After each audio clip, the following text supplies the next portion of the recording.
Yeah, Joaquin Buckley versus this Russian motherfucker, Nursulton Ruziboev. So this is interesting. As much as I do like Buckley, I am a little bit concerned about some factors here. The short notice nature of the fight, the fact that Nursultan Ruziboev is a fucking is he Kazakhstan? Is he a Borat motherfucker? Uzbekistan. Kazakhstan. Okay, I thought he was from what's Borat's hometown? Kazakhstan. Kazakhstan. All right, not. Hey, he knocked out Cedricus Dumbass. That's pretty cool. I fucking hate that guy. That was March of this year.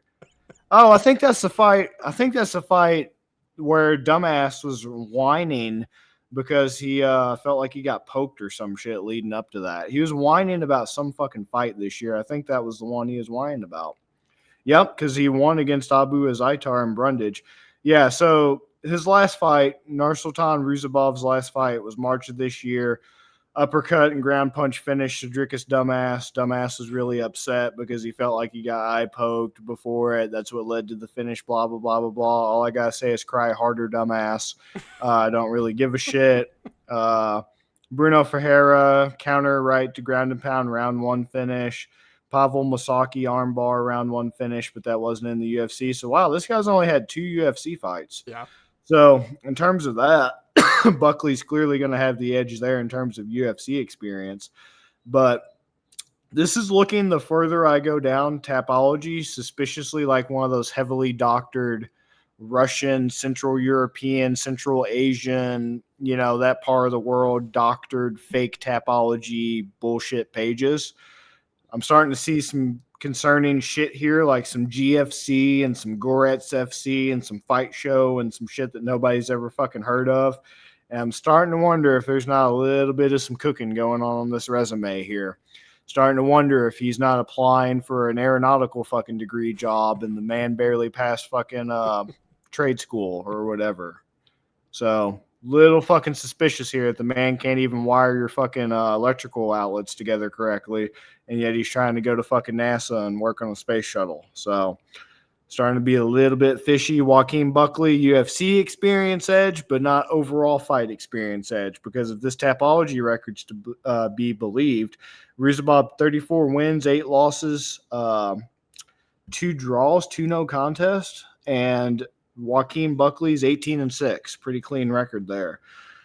So, all that to be said, Joaquin Buckley, obviously, KO TKO of Luque. We just mentioned that. Unanimous decision over Alex Morano. KO TKO'd Andre Fialho. Lost to Chris Curse in 2022. This is kind of a little tough fight. As much as I like Buckley, this is a little difficult to predict. But you know what? Fuck it. I'm going to roll with the hometown boy on this one. Let's check out the odds here right quick. I got Buckley at -148 money line. Yeah, it's a bit close. Once again, I get how, coming off short notice on the Luque fight is definitely playing a role on this. But I'm just really concerned about how little UFC experience his opponent has. And like I said, that Tapology record really seems a little bit doctored. So this is my most concerning pick, the one I'm least kind of sure on overall. But still, I'm going to go with Buckley on this one. I think he's going to make some noise. This is a good opportunity to showcase himself in front of a fan-favorite audience in his hometown area, get a nice little good KO, TKO finish over Ruziboev. And, we're going to have to wait a little bit longer to see if Ruziboev is genuinely UFC material or if he's just, riding off a heavily padded, doctored Russian, Central European, Central Asian record. So that's what I'm going with. Joaquin Buckley, KO, TKO. What you got? Being on the wrong side of Luque, I watched that fight, and then when I went back to do my research for this, I watched it again. One of the reasons I picked Luque is because I thought Buckley had a big gap in his grappling. It looked much better in that fight against Luque.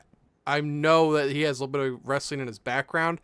He looked a lot better. I think he was really prepared for Luque coming in, and I think that that's going to be kind of like the same style that Ruziboev has. Ruziboev, he's like a BJJ guy also. Charges forward with low hands. Ruziboev does. No notable wins I have on him.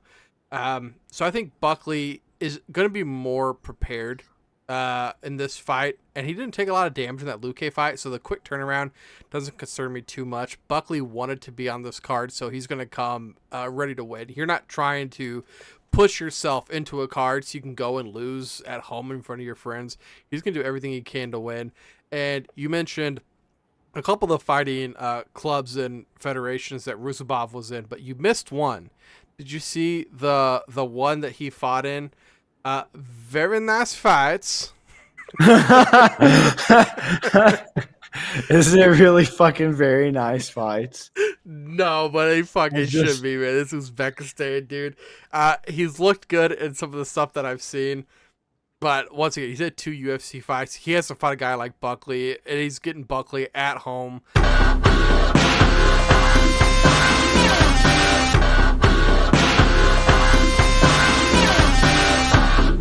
You better start listening to the Better in Green podcast. You will not regret it. Trust me, trust me, trust me. And hey, I'm Dean Blandino. Welcome, welcome, welcome to Better in Green, eh? To Better in Green, eh? To Better in Green, eh? Listen in and cash out. That's what it's all about. Come on, let's make cash now. We always on spot and we cover all spot from the bottom to the top, hey. Shout out to Ethan, shout out to Wyatt, shout out to Ben. Welcome, welcome to our podcast, Better in Green.